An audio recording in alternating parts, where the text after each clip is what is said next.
बिस्मिल्लाहिर्रहमानिर्रहीम। जी बेटा, electric dipole के टॉपिक में से अगर आपको कोई सवाल करना है तो आप मुझसे पूछ सकते हैं।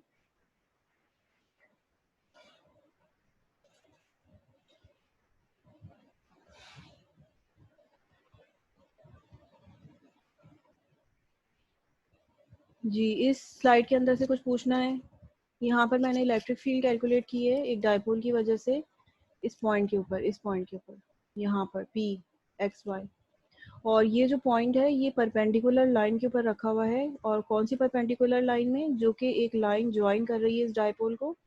बिल्कुल इसके बीच में से मैंने एक परपेंडिकुलर लाइन बनाई है, सेंटर में से, यहाँ से नहीं बनाई है। ठीक है, इधर से कहीं से नहीं बनाई है, बीच में सेंटर में से बनाई है। और इस पॉइंट को मैंने एक्स एक्सिस के ऊपर ले लिया है। और मैं इस पॉइंट के ऊपर जो है वो इलेक्ट्रिक फील्ड फाइंड आउट करना चाहती हूँ। और मैंने इलेक्ट्रिक फील्ड कैलकुलेट की थी इस पॉइंट के ऊपर। अगर किसी को कोई क्वेश्चन करना है इस स्लाइड में से तो बता दें।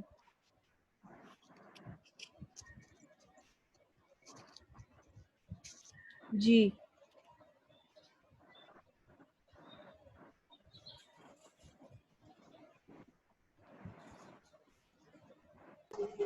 No miss. अच्छा मैं आगे चलती हूँ। अच्छा, और ये जो है एक्सप्रेशन आगे कंटिन्यू किया है मैंने। ये मेरे पास फाइनल एक्सप्रेशन आ गया था इलेक्ट्रिक फील्ड का। और इसके बारे में मैंने आपको बताया था कि ये जो इलेक्ट्रिक फील्ड है। इशरत बेटा, आप अपना माइक म्यूट करो, आवाज़ बहुत नॉइस आ रही है। ये जो इलेक्ट्रिक फील्ड है ये जो है -j डायरेक्शन के अंदर इलेक्ट्रिक फील्ड का निकल कर आया था एक्सप्रेशन। ठीक है, तो इसमें हमने आर की वैल्यू यहाँ पुटअप कर दी। आर की वैल्यू पुटअप करने के बाद ये एक्सप्रेशन आ गया टोटल। ठीक है, ये फाइनल एक्सप्रेशन ये हमारे पास आ गया। ये एक जनरल फार्मूला है जब भी हमें डायपोल परपेंडिकुलर डायरेक्शन में रखा हुआ है। अवर पॉइंट ऑफ इंटरेस्ट, हमारे पॉइंट ऑफ इंटरेस्ट से जहाँ पे हम इलेक्ट्रिक फील्ड फाइंड आउट करना चाहते हैं, परपेंडिकुलर डायरेक्शन में डायपोल की अलाइनमेंट हुई हुई है, तो उस वक्त हमेशा इलेक्ट्रिक फील्ड का फाइंड आउट करने का फॉर्मूला ये होगा। और हमने ये सुपरपोजिशन थ्योरम अप्लाई करके जो है ना वो पता किया है। सुपरपोजिशन थ्योरम क्या होता है कि पहले एक चार्ज की वजह से इलेक्ट्रिक फील्ड मालूम करें, फिर दूसरे चार्ज की वजह से इलेक्ट्रिक फील्ड मालूम करें, और फिर सबको सम अप कर दें, तो ये सुपरपोजिशन थ्योरम कहलाता है। और इसको मैंने अप्रॉक्सीमेट भी कर दिया था कि अगर मेरा पॉइंट बहुत दूर है, कहीं मैं बहुत दूर खड़ी हुई हूँ, तो उस वक्त इलेक्ट्रिक डायपोल की जो फील्ड है वो किस तरह से वेरी करती है। तो हमें पता चला कि इलेक्ट्रिक डायपोल की जो फील्ड है वो बहुत तेज़ी के साथ में डिक्रीज़ होती है। It is a decreasing field. ठीक है, तो यहाँ पे देखो हमें थोड़ा थोड़ा सा अंदाज़ा होता चला जा रहा है। जितने भी हमने लेक्चर पढ़े हैं तो हमने देखा था कि कूलम्स लॉ एक फोर्स है, कूलम फोर्स। ठीक है, तो वो दो पॉइंट चार्जेस के दरमियान एग्जिस्ट करती है और वो इन्वर्स रिलेशनशिप रखती है, 1/r² करके वेरी करती है। ठीक है, ये हम लोगों ने देखा था कि फोर्स जो है वो 1/r करके स्क्वायर करके वेरी करती है। लेकिन उसके बाद हम ये देख रहे थे कि जब हम एक लाइन ऑफ चार्ज और डिस्क ऑफ चार्ज के ऊपर आ जाते हैं तो उसका जो रिलेशनशिप होता है आर के साथ वो थोड़ा सा कॉम्प्लिकेटेड हो जाता है। अब वो प्योरली 1/r² करके नहीं वेरी कर रही होती वही, बल्कि कहीं अंडर रूट भी आ रहे होते हैं, उसकी पावर 3/2 भी हो रही होती है। ठीक है, अब मुझे एग्जैक्टली वो रिलेशनशिप्स याद नहीं है, लेकिन हम इसको देख चुके हैं।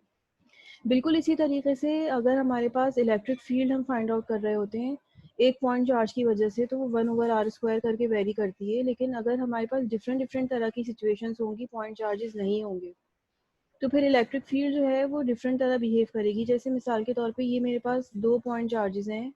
ठीक है, इसी ये एक से अब ज़्यादा हो गए, दो पॉइंट चार्जेस हो गए। ये एक पॉइंट चार्ज की वजह से जो इलेक्ट्रिक फील्ड थी वो 1/r² करके बिहेव कर रही थी। यानी कि अगर मैं सिर्फ और सिर्फ एक चार्ज की वजह से यहाँ पे फील्ड निकालूं तो वो इस तरह से बिहेव करेगी।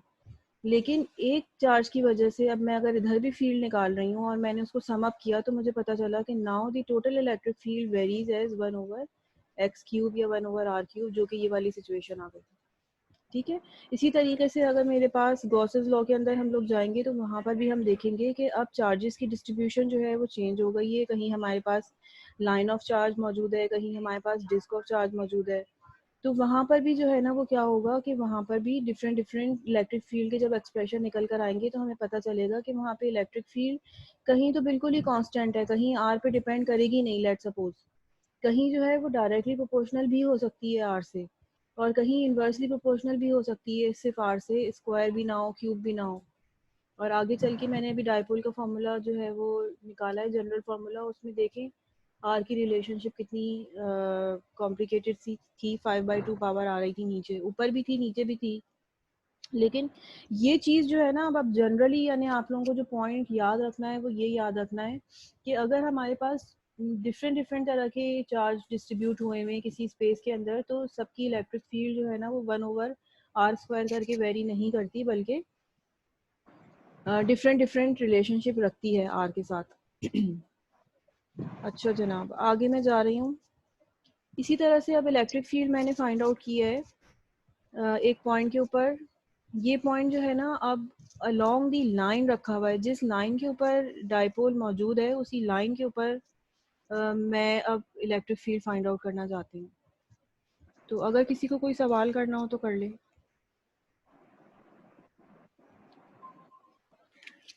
मिस E2 को पॉजिटिव जे क्यों लिखी है? किस चीज को पॉजिटिव लिखा है? E2। इसी स्लाइड पे जो आपको नजर आ रहा है? यस अच्छा मिस। अच्छा, असल में मैंने E2 को पॉजिटिव इसलिए लिखा है कि ये वाली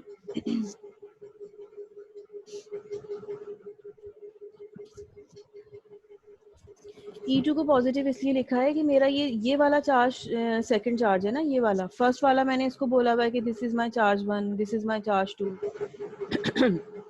तो ये वाला जो चार्ज है ना ये नेगेटिव है, और इस नेगेटिव की वजह से हमें इलेक्ट्रिक फील्ड फाइंड आउट करनी है इस पॉइंट पे, पी पॉइंट पे।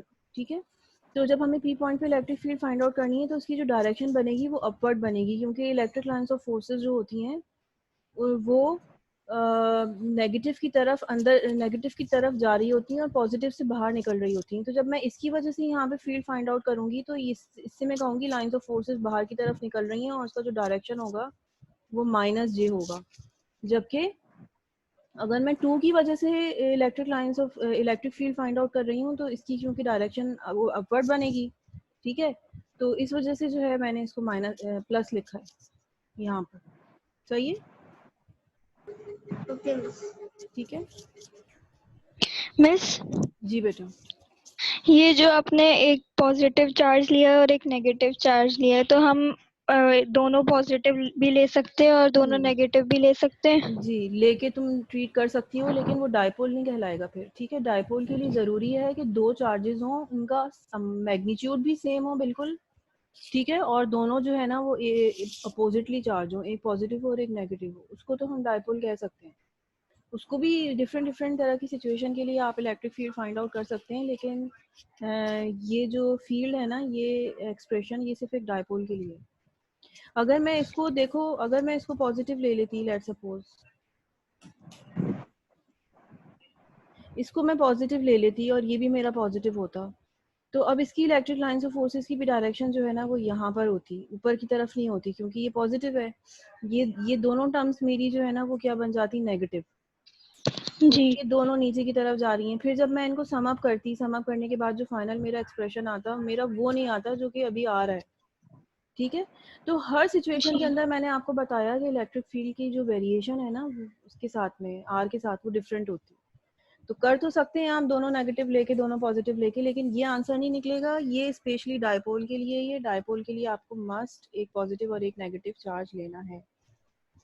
ठीक है, ठीक है, चलो मैं आगे चलती हूँ।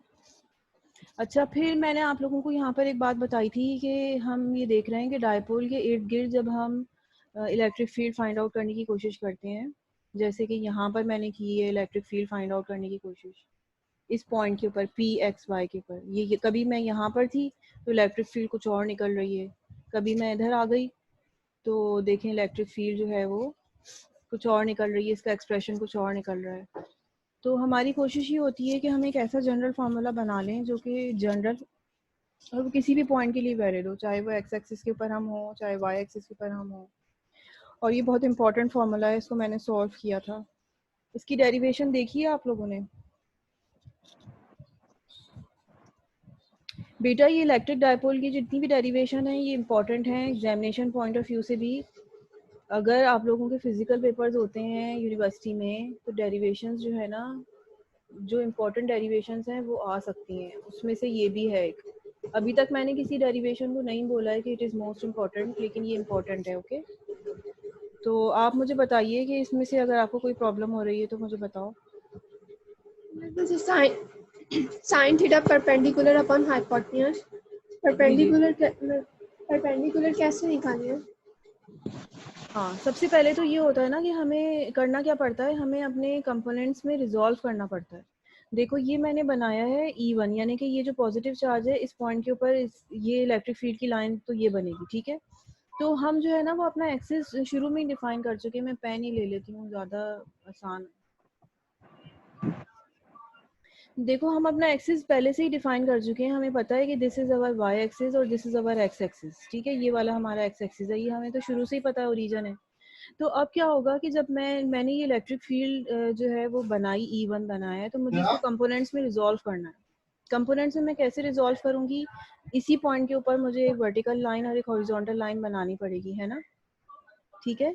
तो ये जो वर्टिकल लाइन है ये y है और ये हॉरिजॉन्टल लाइन x है। तो इसके साथ में जो भी एंगल बन रहा है वो मेरा लेट सपोज थीटा है अभी, या थीटा 1 कह दूं मैं इसको, क्योंकि ये E1 है तो ये थीटा 1 हो गया। तो अब इस थीटा के साथ में यानी एक्स एक्सिस के साथ में जो मेरा कंपोनेंट है वो मेरा E1x हो गया, और थीटा y के साथ जो मेरा कंपोनेंट हो गया वो E1y हो गया। यहाँ तक क्लियर हो गया? Yes ma'am. ठीक है। अच्छा, अब मुझे क्या करना है, मुझे ये हॉरिजॉन्टल लाइन का डिस्टेंस भी चाहिए, ये मुझे परपेंडिकुलर लाइन का डिस्टेंस भी चाहिए। तो मैं क्या करती हूँ अपनी आसानी के लिए ये कोऑर्डिनेट्स डिफाइन कर देती हूँ कि ये जो पॉइंट है, ये वाला पॉइंट, इसके क्या कोऑर्डिनेट्स हैं। तो अब अगर मैं गौर से देखूं तो इसके जो कोऑर्डिनेट है ना ये एक्स ही है। ये पॉइंट एक्स था ना, यहाँ से ये पॉइंट एक्स था ना। क्यों था ये एक्स? क्योंकि ये वाला जो वेक्टर जा रहा था ओरिजिन से, ये वाला जो वेक्टर जा रहा था, ठीक है। ये इसको मैं आगे बड़ा वाला एक ट्राइंगल बना देती हूँ। हमें चाहिए तो नहीं ये बड़ा वाला ट्राइंगल, लेकिन हमें समझने के लिए चाहिए। ये जो एक बड़ा वाला ट्राइंगल है ना, ये जो पॉइंट है, ये पॉइंट एक्स वाई मैंने क्यों लिखा, क्योंकि यकीनन ये पॉइंट एक्स है और ये वाला जो पॉइंट है इसके वाई एक्सिस वाला, ये वाला पॉइंट वाई है। समझ आया? ये वाला पॉइंट क्लियर हो गया? Yes ma'am. ठीक है।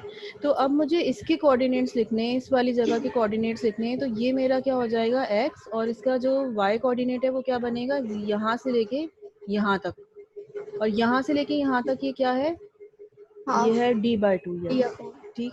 और इसी तरीके से मैं इस पॉइंट के भी कोऑर्डिनेट जो है ना वो डिफाइन कर देती हूँ ताकि मुझे आसानी हो जाए। तो x तो मेरा यहाँ पर 0 है, लेकिन मेरा y जो है वो d/2 है। तो अब क्या होगा कि मुझे जो है ना, अब इसके हिसाब से ये परपेंडिकुलर, ये अब मेरा जो ट्राइंगल बन गया, तो मुझे अब ये परपेंडिकुलर चाहिए। परपेंडिकुलर जो है वो मेरा क्या है, y माइनस d/2। यहाँ से लेके यहाँ तक का डिस्टेंस कैसे निकालोगी तुम, ये इसी तरह से निकालोगी ना, y minus d/2 divided by hypotenuse. तो यहाँ से लेके यहाँ तक जो तुम्हारा डिस्टेंस है वो क्या है, r1 है, ठीक है। तो ये r1 आ गया, हाइपोटेनियस आपका r1 है। कॉस थीटा तो आसानी से निकल आया, बेस अपॉन हाइपोटेनियस। क्यों? क्योंकि ये वाली जो जगह है ये बेस है, और बेस तुम कैसे निकालोगी, x माइनस 0, तो ये डायरेक्ट x आ गई, ठीक है। बेस भी निकालने के लिए यही काम करेंगे ना कि x माइनस 0, ठीक है। बेस तुम्हारी Yes. यही होगी ना, x एक्सिस के हिसाब से होगी तुम्हारी बेस। तो ये तुमने डायरेक्ट यहाँ पर लिख दिया r1, सही है, ठीक है। ये अभी हमने क्या किया है, अभी हमने फर्स्ट चार्ज को की इलेक्ट्रिक फील्ड को कंपोनेंट्स में रिजॉल्व किया है। और अगर मैं सेकंड चार्ज की वजह से इलेक्ट्रिक फील्ड बनाना चाह रही हूँ इस जगह, ठीक है, लाइन टेढ़ी हो गई लेकिन बहरहाल। तो अब आप देखें कि ये जो एंगल है ना ये चेंज हो गया है, ये ज़्यादा बड़ा एंगल हो गया है, ये बड़ा एंगल हो गया है। ये वाई एक्सिस भी जो है ना वो ज़्यादा बड़ा हो गया है, एक्स एक्सिस तो खैर उतना ही है लेकिन वाई एक्सिस बड़ा हो गया है। तो अब मैं इस पॉइंट के भी जो है ना अगर कोऑर्डिनेट्स डिफाइन करूँ, तो इस पॉइंट के कोऑर्डिनेट बनेंगे मेरे पास x माइनस d/2। नाउ क्यों माइनस d/2 लिखा है मैंने, क्योंकि ओरिजिन से नीचे की तरफ आ रही हूँ मैं। अब ये टोटल डिस्टेंस d/2 है, तो यहाँ से लेके यहाँ तक टोटल डिस्टेंस d है, तो यहाँ से लेके यहाँ तक d/2 होगा। तो चूंकि मैं y एक्सिस की तरफ नीचे की तरफ आ रही हूँ तो ये माइनस d/2 होगा।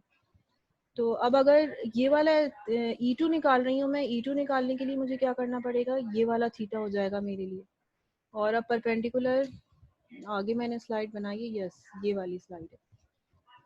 तो यहाँ पे क्लियर मैंने लिखा है कि अब ये परपेंडिकुलर डिस्टेंस मुझे चाहिए, तो ये अब y प्लस d/2 होगा। कैसे? y माइनस d/2, ठीक है, ये है x माइनस d/2, ठीक है। ये तो मतलब वेक्टर्स में जिस तरीके से सॉल्व करते हैं प्रॉब्लम्स को कि second x2 minus x1 y2 minus y1, वो वही चीज़ मैंने की है यहाँ पर, कुछ भी नहीं किया। एक माइनस फॉर्मूले का और एक माइनस जो कि यहाँ पे पहले से मौजूद है। इस जगह भी परपेंडिकुलर इसी तरह से निकल आएगा, ठीक है। और किसी को कोई क्वेश्चन पूछना है?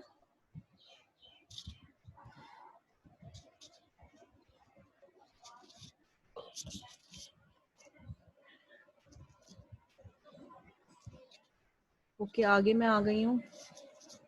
इसकी थोड़ी सी डेरिवेशन लेंथी है, लेकिन लास्ट में जो हमारे पास रिजल्ट आया है, this is very important result. और यहाँ पर हमें पता चल गया है कि दो कंपोनेंट्स हैं, क्योंकि हमने उसको रिजॉल्व ही दो डायरेक्शन के अंदर किया है, ठीक है। दो कंपोनेंट्स में हमने उसको सॉल्व किया है, एक्स वाई जेड कंपोनेंट में हमने उसको सॉल्व नहीं किया है। तो दो कंपोनेंट्स निकल गए, 3 kp xy। और ये देखें अब इसमें जो रिलेशनशिप आ रही है पोजीशन के साथ में, वो कितनी डिफरेंट है। इलेक्ट्रिक फील्ड का जो एक्सप्रेशन है वो कितना डिफरेंट है। यहाँ पर भी पोजीशंस आ रही हैं, लेकिन अब इलेक्ट्रिक फील्ड जो है वो पोजीशन के साथ में इसकी जो वेरिएशन है वो कितनी डिफरेंट आ रही है, ठीक है। तो इसको मैंने चेक भी किया था आगे चल के कि ये जो फॉर्मूला हम निकालते हैं, ये फॉर्मूला ठीक है कि नहीं है। तो मैंने इसकी वैल्यूज़ भी पुट करके आपको दिखाई थी कि दो चीज़ें हम निकाल चुके हैं परपेंडिकुलर एक्सिस पे, एक्स एक्सिस के ऊपर, एक वाई एक्सिस के ऊपर इलेक्ट्रिक फील्ड। तो उसमें मैंने ज़ीरो पुट कर करके और इलेक्ट्रिक फील्ड जो है वो चेक की थी। वो मेरा ख्याल है कि रिकॉर्डिंग में है, वो यहाँ पर मेरे पास अभी नहीं है। तो उसमें भी अगर आपको कोई चीज़ पूछनी हो तो मुझसे पूछ लीजिए। यहाँ पर मेरा ख्याल है लेक्चर एंड हो गया है, ये तो आगे का टॉपिक है, मैंने भी आपको नहीं कर पाया। जी जी बेटा, किसी को कुछ पूछना हो?